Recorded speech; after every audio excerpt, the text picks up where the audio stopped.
दीवानगी ने क्या क्या सिखाया, दीवानगी ने क्या क्या दिखाया, दीवानगी ने क्या क्या सिखाया। दुनिया छुड़ा के तुमसे मिलाया, दुनिया छुड़ा के तुमसे मिलाया। मेरा दिल में ठिकाना हो गया मुरली वाले तेरा, मेरा दिल में ठिकाना हो गया मुरली वाले तेरा, मुरली वाले तेरा, मुरली वाले तेरा, कमली वाले तेरा, कमली वाले तेरा। मेरा दिल तो दीवाना हो गया मुरली वाले तेरा, मेरा दिल तो दीवाना हो गया मुरली वाले तेरा।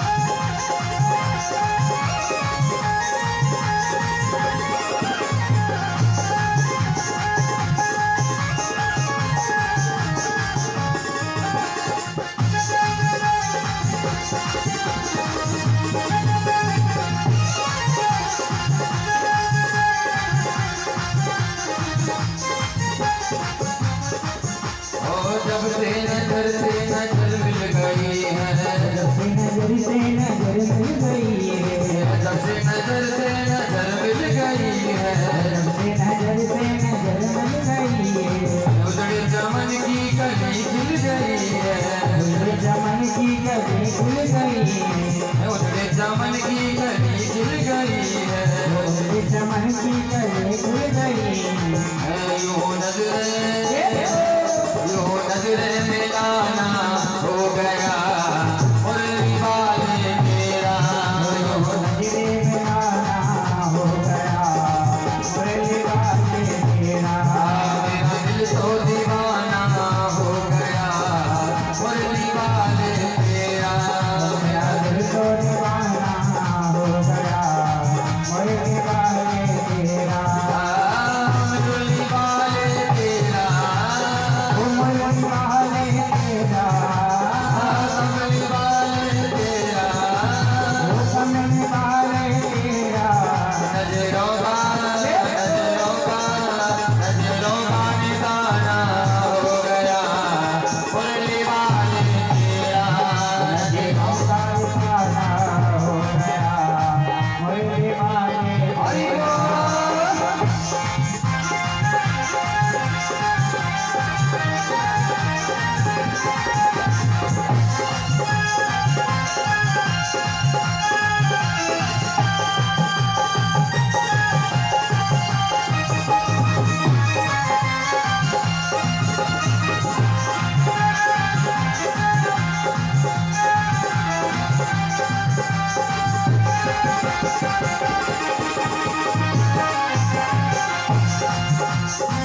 मेरा दिल तो दीवाना हो गया मुरली वाले तेरा।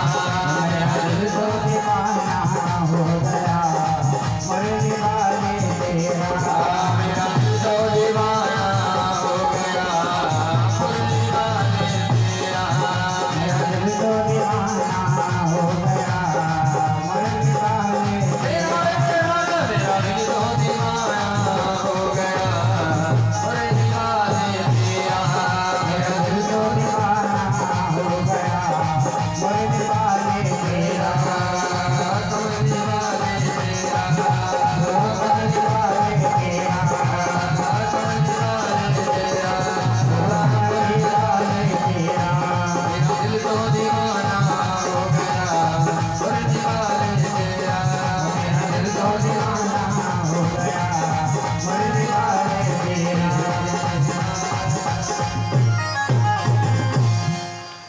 बुरी बाकी बिहारी लाल की जय हो। जय जय श्री राधे श्याम। बड़ी बात है। एक बार बोलो राधे राधे राधे आवाज नहीं आ रही। राधे 56 भोग खाने के बाद तो डबल आवाज आ गया। 56 और 57 में आप जो खा के आए हैं वो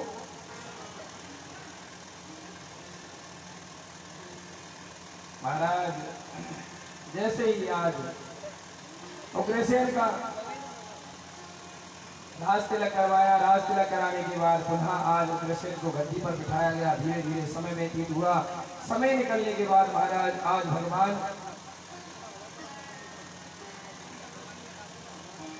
गुरुकुल में विद्या अध्ययन करने को गए। महाराज अवंतिका उज्जैन में जाकर के शांतिपन ऋषि के यहाँ पर महाराज 64 दिन में भगवान ने संपूर्ण विद्याओं का अध्ययन किया। विद्या अध्ययन करने के बाद जब पुनः लौटने लगे तो महाराज गुरु जी से कहा कि हे गुरुदेव आपको गुरु दीक्षा में क्या चाहिए। तो गुरु जी ने तो कुछ नहीं मांगा, लेकिन महाराज गुरु माता ने कहा कि अरे कृष्ण अगर कुछ देना चाहते हो तो हमारे पुत्रों को वापस ला करके दे दो, जिन पुत्रों को समुद्र अपने अंदर निकल गया। महाराज आज गुरु माता की मैंने मैया से भोजन मांगा, लेकिन मैया ने जब मुझे भोजन दिया तो आज भोजन की थाली को देख करके मुझे मेरी मैया यशोदा की याद आने लगी। कहा कि कन्हैया तुम्हें मैया की याद क्यों आई। तो महाराज कन्हैया कहने लगे कि अरे उद्धव जाकर के तुम मैया से कह दो कि कभी भी जब मुझे भोजन दे तो भोजन की थाली में मक्खन और मिश्री ना रखें, क्योंकि जैसे ही मैं मक्खन मिश्री को देखता हूँ तो मुझे मेरी मैया यशोदा की याद आना प्रारंभ हो जाती है। और जिस समय में मेरी मैया को छोड़ करके आया था उसी समय में मक्खन मिश्री का त्याग कर दिया था कि आज से मैं मक्खन मिश्री नहीं खाऊंगा। तो महाराज जैसे ही आज उद्धव जी से ये सब बात कही तो कहते ही आज कन्हैया से उद्धव जी कहने लगे कि अरे कन्हैया यह तो बताओ कि क्या तुम्हें अभी भी सभी ब्रजवासियों की याद आती है क्या। तो उद्धव जी से कन्हैया बड़े ही मीठे शब्दों में कहने लगे कि हे उद्धव तुम तो परम ज्ञानी हो, तुम्हें तो पता होना चाहिए कि ब्रजवासी तो मेरे प्राण हैं और जब शरीर को आत्मा से अलग कर दिया जाए तो उसे कितना कष्ट होता है ये तो तुम स्वयं समझ सकते हो। आज मेरा यह शरीर ब्रजवासियों के बिना अधूरा है। जैसे ये सब बात कही तो महाराज आज कन्हैया कहने लगे कि हे उद्धव तुम मेरा एक कार्य कर सकते हो। तो उद्धव जी ने कहा बिल्कुल कन्हैया अगर तुम कहते हो तो क्यों नहीं करेंगे। इतना कह करके महाराज कन्हैया कहने लगे कि अरे उद्धव सुनो, मेरे कहने पर तुम ब्रज वृंदावन में जाओ और जाकर के संपूर्ण गोप वालों को और मेरी मैया और बाबा को और सभी गौओं को मेरा संदेश सुनाओ। आज महाराज कन्हैया की बात मान करके उद्धव जी जैसे ही वहां से चलने लगे तो कन्हैया ने कहा कि अरे उद्धव काका रुको, तुम पहले मेरे इन वस्त्रों को धारण कर लो और मेरे वस्त्र पहन करके तुम ब्रज वृंदावन में जाओ। जैसे ही महाराज उद्धव जी से कहा तो उद्धव जी ने आज कन्हैया के वस्त्रों को धारण कर लिया और वस्त्र पहन करके कन्हैया आज उसी स्थान पर बैठे और महाराज उद्धव जी आज वृंदावन की यात्रा करने के लिए निकल पड़े।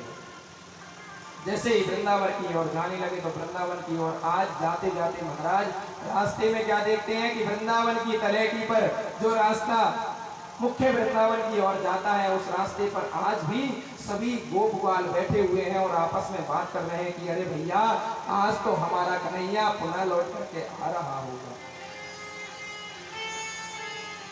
इतने में दूसरा सगा बोला कि अरे भैया वह तो बहुत छलिया है, कहा तो हमसे कह के गया था कि परसों वापस लौट आऊंगा, लेकिन आज बरसों निकल गए, कन्हैया के आने का कोई समाचार हम तक नहीं पहुंचा। आज जैसे ही महाराज ये सब बातें आपस में गोप ग्वाल कर रहे थे तो उन्हीं के बीच में से एक ग्वाला बोला कि अरे भैया अगर कन्हैया आ भी गया तो मैं अब उससे बिल्कुल नहीं मिलूंगा, अगर वो मेरे से आकर मिलेगा तो भी मैं उससे लड़ाई करूंगा। जैसे ही महाराज उद्धव जी ने उन ग्वालों के मन में कन्हैया के प्रति इस तरह से प्रेम देखा तो मानो महाराज बृहस्पति जी के शिष्य उद्धव की ज्ञान की पहली सीढ़ी सरक गई हो। महाराज आज उद्धव जी का ज्ञान धरा का धरा रह गया और जैसे ही महाराज आज कन्हैया के वस्त्रों को धारण करके उद्धव जी वृंदावन में पहुंचे तो दूर से आज जैसे ही एक सखा की दृष्टि उद्धव जी के ऊपर पड़ी तो आज बड़ी ही जोर से चिल्लाने लगा, कहने लगा कि अरे भैया देखो हमारा कन्हैया वापस लौट करके आ गया है। जैसे ही आज सभी सखाओं ने सुना तो सुनते ही महाराज भागे दौड़े। आज सबसे पहले जो सखा आज कह रहा था कि मैं तो सबसे पहले कन्हैया से लड़ाई करूंगा, वही सखा आज सबसे पहले जाकर के और महाराज उद्धव जी के हृदय से लग गया।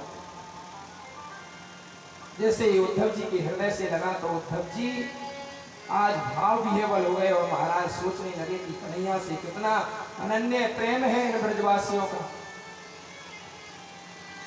आज महाराज जैसे ही उस सखा को अपने हृदय से दूर किया, दूर करते ही उस सखा ने देखा कि यह तो हमारा कन्हैया नहीं बल्कि कोई और है। तो इतना देख करके महाराज सखा ने कहा कि अरे भैया तुम कौन हो और हमारे कन्हैया के वस्त्र धारण करके क्यों आए हो? तो आज उद्धव जी ने कहा कि भैया मैं बृहस्पति जी का शिष्य उद्धव हूं और तुम्हारे कन्हैया के कुछ संदेश लेकर के यहाँ आया हूं। इतना सुनकर के महाराज आज गोप ग्वालों ने कहा कि हमारा कन्हैया कैसा है? तो उद्धव जी ने कहा तुम्हारे कन्हैया बिल्कुल सही है, मुझे नंद बाबा के घर ले चलो। तो इतना कहते ही महाराज सभी गोप ग्वाल उद्धव जी को कहाँ ले गए? नंद महल में। जैसे ही नंद महल में ले गए तो उद्धव जी क्या देखते हैं कि आज 100 वर्ष की बूढ़ी मैया आज अपने कन्हैया के प्रति भाव विह्वल होकर के महाराज रसोई में बैठी बैठी भोजन बना रही है और आंखों में अश्रु बह रहे हैं।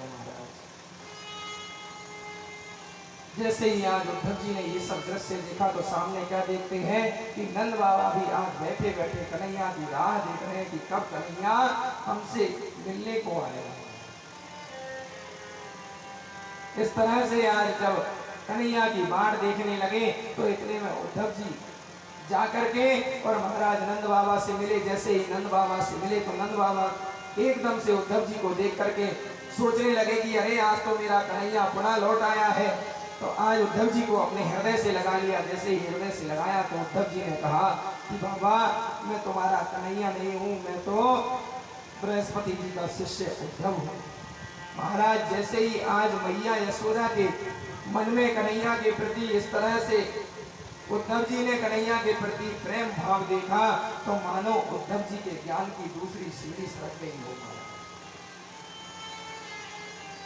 आज मैया अपने नेत्रों में अश्रु लेकर के और महाराज उद्धव जी से मिली। उद्धव जी से मिलने के बाद आज मैया कहने लगी कि अरे उद्धव तुम यहाँ आए हो तो कन्हैया से जाकर के कह देना कि तुम्हारे बिना संपूर्ण ब्रजमंडल सूना है, तुम्हारे बिना किसी का भी मन ब्रज में नहीं लगता।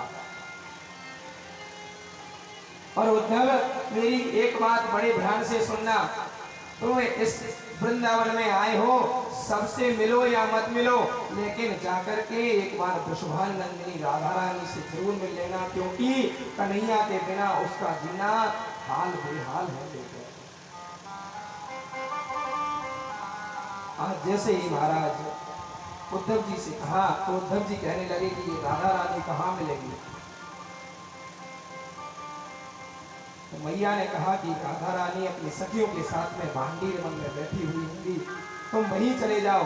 तो आज महाराज उद्धव जी वहां से चले और चल करके जैसे ही भांडीर वन में पहुंचे तो भांडीर वन में जाकर के क्या देखते हैं कि महाराज सभी सखियां एकजुट होकर के बैठी हुई हैं और उन्हीं के बीच में आज राधा रानी बैठी हुई हैं। और राधा रानी बैठी बैठी महाराज सभी सखियां आपस में बातें कर रही हैं। उद्धव जी दूर खड़े होकर के उनकी बातें सुन रहे हैं। आज सभी सखियां आपस में बात कर रही हैं। एक सखी दूसरी सखी से कह रही है कि अरे वो सखी तो अपने में कहा था। सखी ने कहा जब तुम्हारे साथ तो क्या, तो मेरे मुझसे कहे कि ये